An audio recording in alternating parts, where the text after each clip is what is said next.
Welcome back to the Fixed Ops Roundtable. We are joined now by an expert panel, including Sara Hoagey from Elite BDC, Scott Davis from a company called Volley that is hosting this panel, Kimberly Cobb from the Cooper Automotive Group in Oklahoma, and our friend Ed Roberts, the COO of Bozard Ford Lincoln in St. Augustine, Florida. Everybody, welcome back to the Fixed Ops Roundtable. Hey, Ted. Good to be here. Thanks for having us. Thank you for the invitation, Ted. Everybody, I think we have an exciting topic today. And again, thank you to Volley for hosting it, the #1 BDC engine. The topic is, what are the specific things you listen to on every call to score your agents? So I think it's a fascinating topic. And Kimberly, if you don't mind, I want to come to you first, kind of lead things off today. As managers, do you have a specific scorecard that you keep or you use to score the agents? Or is it not a scorecard and something more of a feeling?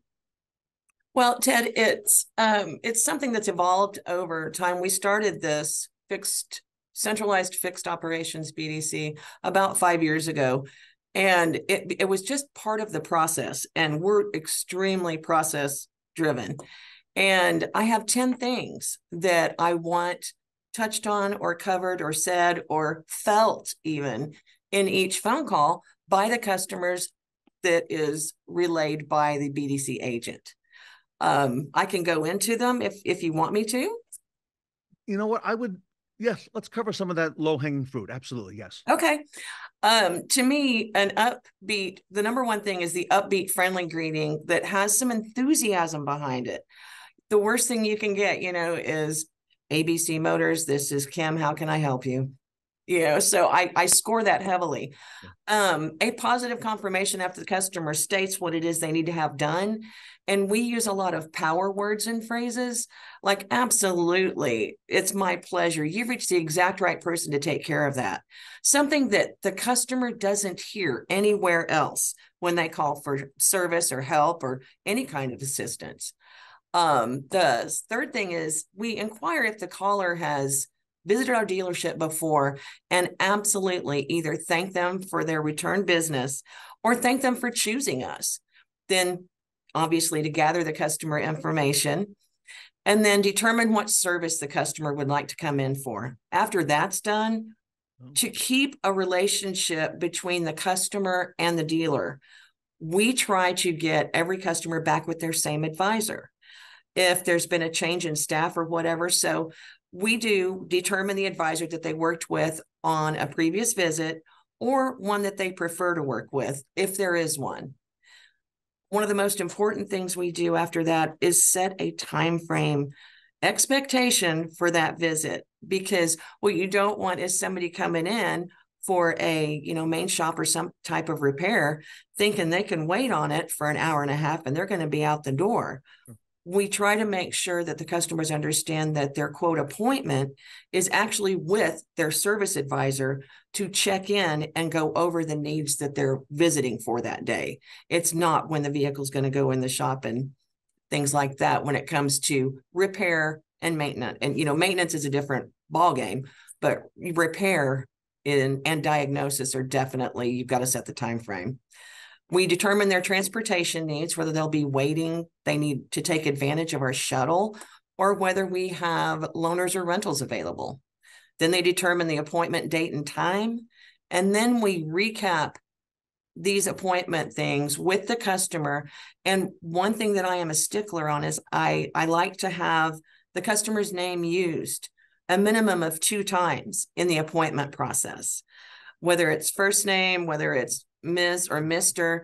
I want that used 2 to 3 times in that appointment process to make it personal. And, that coincides with that power word in the beginning. And when they hang up, they're thinking, that was different. And that's what I want. I want them to come in thinking that was an awesome experience that I bet the rest is going to be too.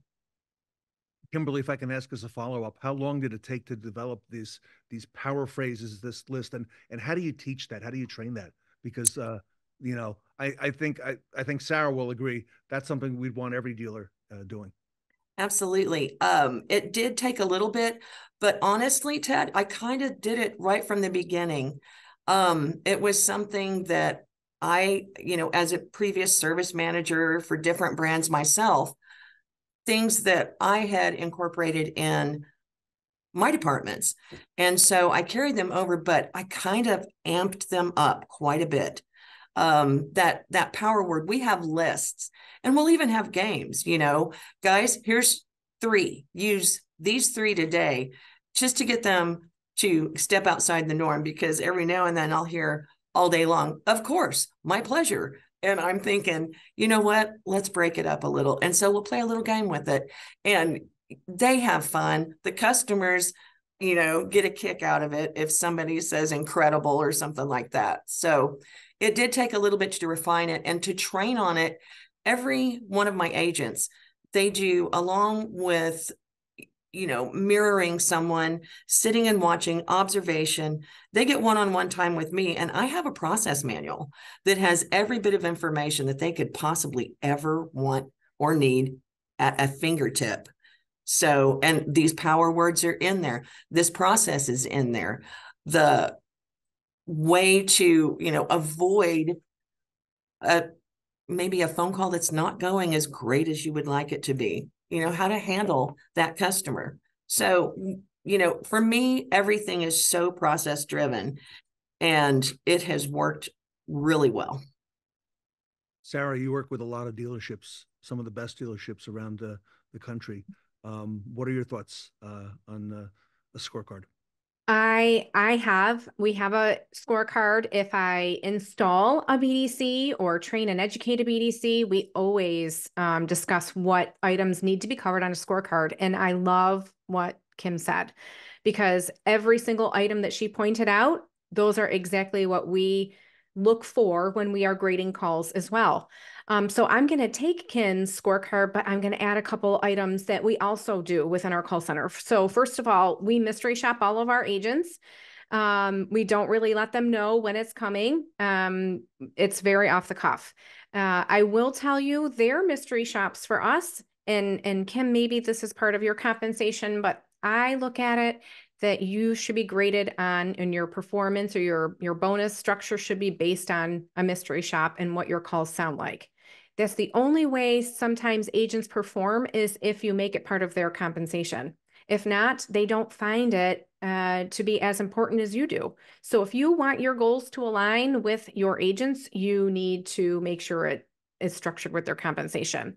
Kim, I love everything that you said. I'm like, thumbs up, because that's exactly what I'm looking for. I want someone enthusiastic. I want the dealers and the customers who are listening to the call say, wow, that's a place I want to go back for service. That's the way I want to feel when I'm calling into a business. I want to feel like I was well taken care of.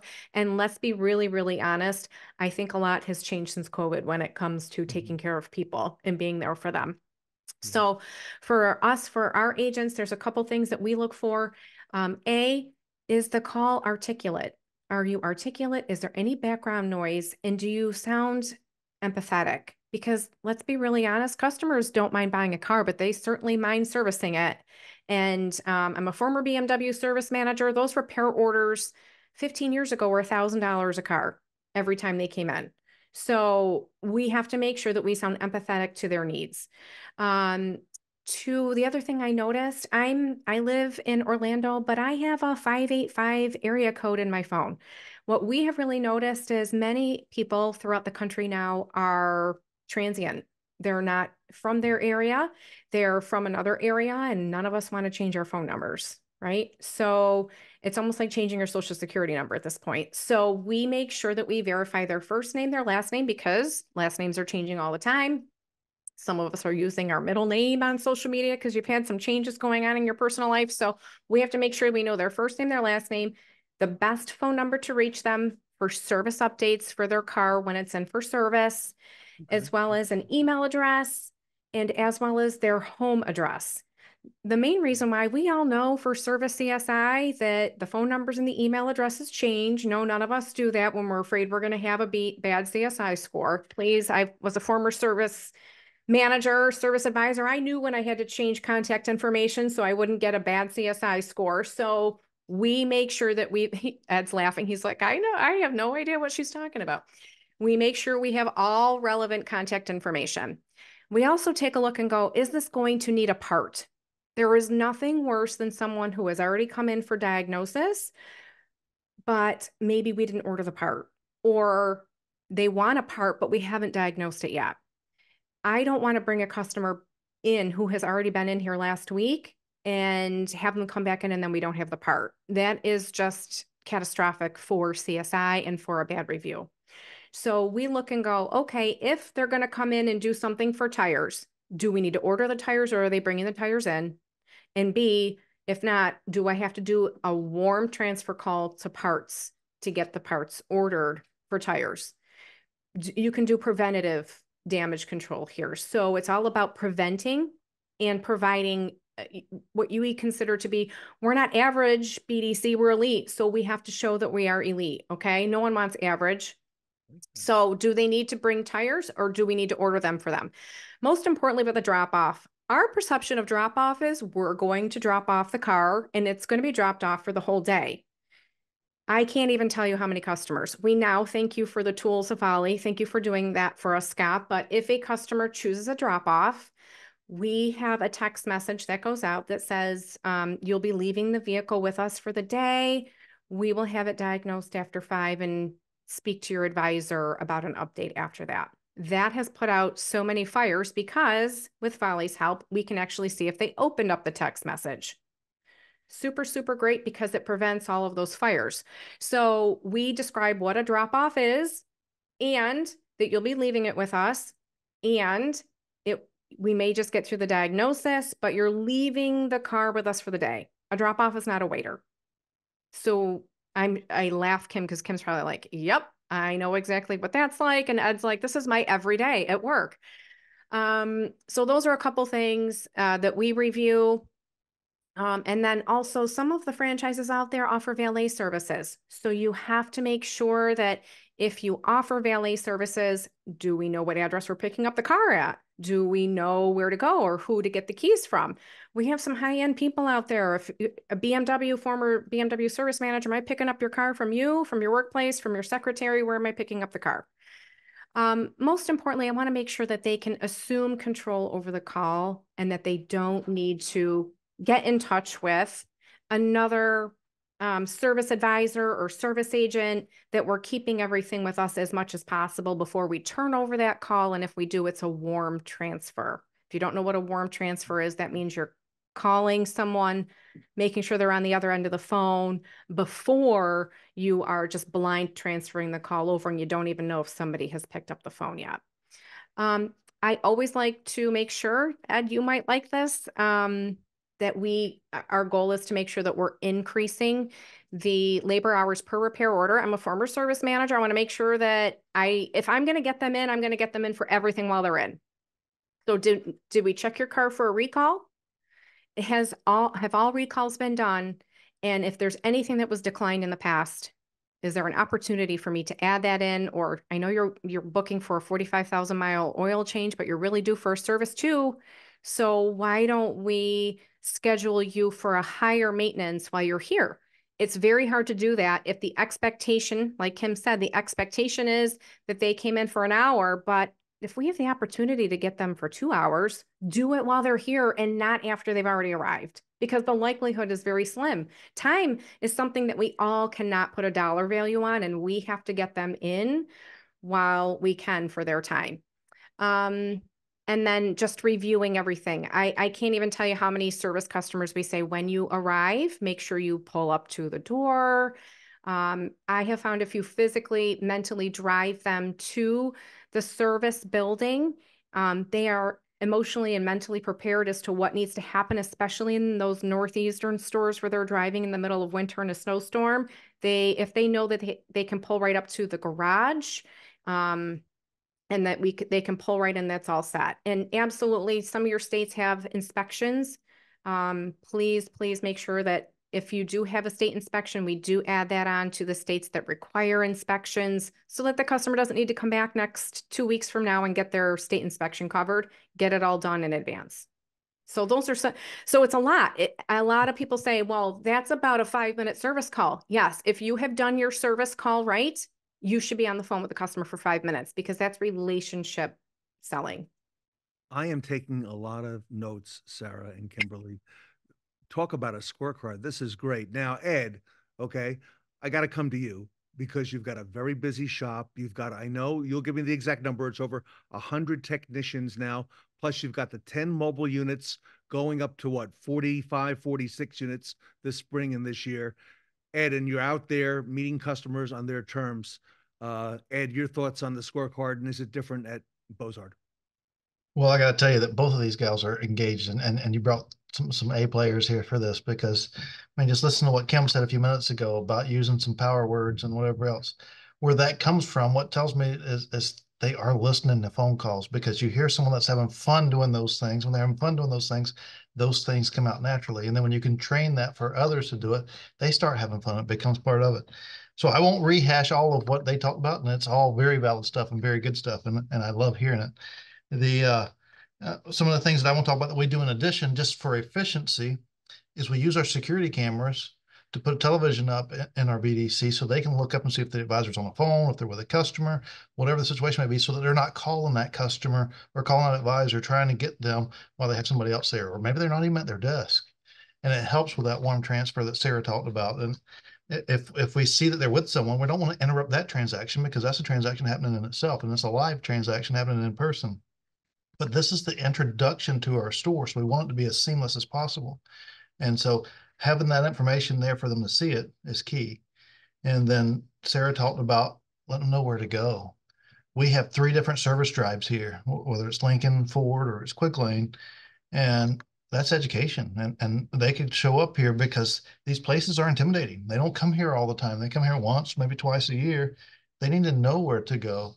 And it's a much smoother transaction when they come in educated and they're prepped and they know where to go. They know who they're asking for. And those things are instrumental.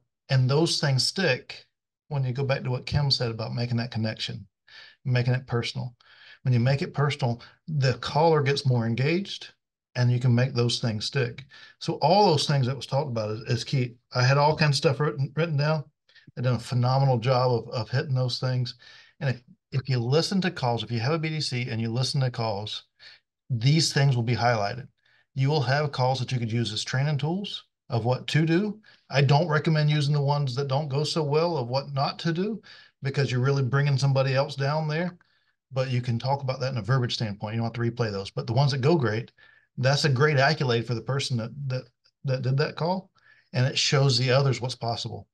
And so don't be afraid to use those things and use them as training tools. Outside of that, one of them, I forget which one it was ask for the business. I think it was Sarah talked about if they had something that was recommended before. That's our opportunity. And hey, I noticed that we looked at your vehicle before. We're strengthening that connection. It may sound like we're asking for more money, but we're strengthening that connection because we're saying, hey, I know you was in last time and we told you getting close on tires.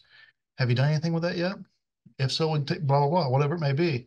It's about making that connection where they say, hey, they care about my well-being. And when they do that, it's not selling them anything. It's helping them buy what they need. Scott Davis, you've put together a powerhouse panel. I don't recall a panel on BDC being anywhere near what you've assembled here today, Scott. So congratulations. And what a great topic on the scorecard. Yeah, these guys are incredible, right? You knew they would be, but they're incredible. Yeah, yeah.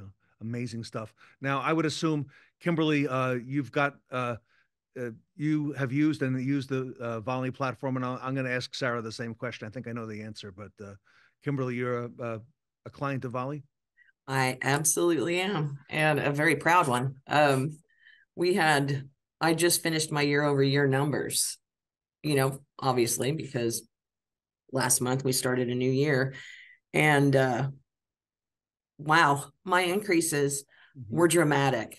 And it was one of those type of increases where I didn't just send that email out to a few of the key players, the CEOs. I think everybody in my organization got a copy of what this fixed operations BDC was able to accomplish this year for them. And Sarah, how do you know Volley, and how do you utilize Volley? Volley was the 3rd telephone system I had used in our call center. And I will be honest, it took me a year to make a decision, which that's a long time for me for someone that doesn't have any patience. Scott knows me fairly well. He knows I have no patience. But after 2 frustrating telephone CRM systems, I really wanted something that was a high level amount of accountability, showed me everything I needed to know, scheduled reports to me. They care enough to have people who will walk you through and educate you with account managers, show you how to use the software, teach you how to set it up. Most importantly, the telephone system has yet to go down. And let's be honest, that is the livelihood of any business, is making sure your telephone systems are always up. And kudos to you, Scott, because they have triple backup redundancy in place. And I have to give credit where credit's due, because anytime we have asked for, hey, can you do this for us? Or what do you think about this? Usually within a very short period of time, it is already taken care of. And between service and training, what I always say about telephone and CRM systems is, if you want people to use it, you have to have good support and you have to have good education. And kudos to Scott, because you have both. Wow. Thank you. You're welcome. Kimberly, I second that. let me jump ahead a little bit, Kimberly, if I can. Sure. We talk about the scorecard. I took a lot of notes on what everybody is saying here. Amazing information. Kimberly, what are some of the things you listen for that indicate an agent may not be performing well on calls? What are some of the telltale signs? And I'm sure Sarah's going to agree with me. Hesitation, not feeling confidence in if the agent's not feeling confidence in the call, then they need a little help. Dead air. Dead air is the bane of my existence. It just goes right through me. I'm gonna quote you on that. That's a great quote. Just, I hate it. A high amount of transfers. If I think Sarah mentioned it earlier, if those calls, we're there to keep those calls from going down there. Yeah. So what we need to do is, if somebody is transferring a lot, it means they're not really 100% confident on how to handle certain aspects of the job. And so I need to work on that. Someone not following process. If I listen and, my little 10 things, then we're going to have a talk. And then the length of the call. If these calls are excessively long, if they're keeping a customer on hold, trying to get a hold of an advisor for something, and not just understanding to take the lead themselves and say, it appears everyone is with a customer. Let me take a message and we'll get back to you. Those are the things that let me know maybe that agent needs a little bit more one-on-one. Maybe that agent needs one of my rock stars to mentor them for a few weeks. And that is always a great idea. And, what I will also do is pull them in and do a one-on-one with me. Hey, let's listen to some calls. And we'll do it blind. I will not, preach select phone calls. We'll do it completely blind. I'll let them choose them. Okay, pick 5 of those. And when we do that together, it is such a gratifying experience for them to know that I'm in it with them. I'm not above telling them what to do. I'm here to do it with them and show them how to do.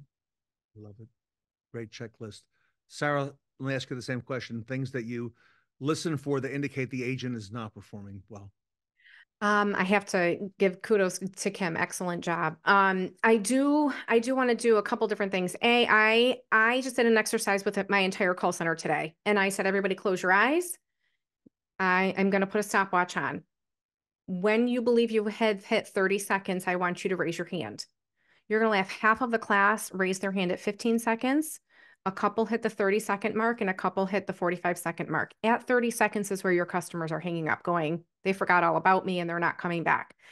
The people who are picking up, they were raising their hands before 30 seconds. That's because they have no patience. The people that have no patience are never going to make it to 30 seconds on hold. So you have to be cognizant of how long is a 30-second hold. The people that make it past like the 45 seconds, they have a ton of patience.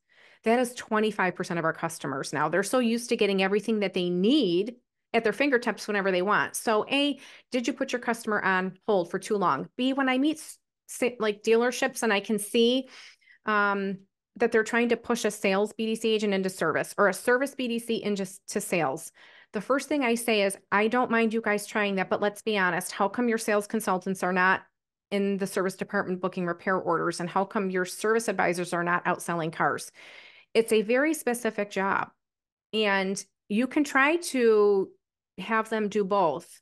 Some people really can do both. They deserve to be compensated for doing both. But you don't have sales consultants being service advisors for a reason. That's because it's a completely separate job. It's completely different. So those are some of the things that we take a look for. Like, this is when you have not done a good job. You left someone on hold for too long. I also have learned through training and education, if you're going to train somebody, have them learn how to do the computer portion of it separately and the telephone portion of it separately. So that would mean be on the phone, but we'll have a separate person or separate trainer do all the computer work. I want you to focus on the phone. Have somebody then flip, have them do all the computer work so they can learn the computer portion of it, but have them listen to the telephone call. So that way they get to learn those two separate functions individually, and you'll have a much stronger agent. Ed Roberts, great information here. It's good stuff. And one of the elements that we do, and all these guys are touching on stuff that, hey, if the audience takes half of this and goes back and does something with it, they'll grow from it.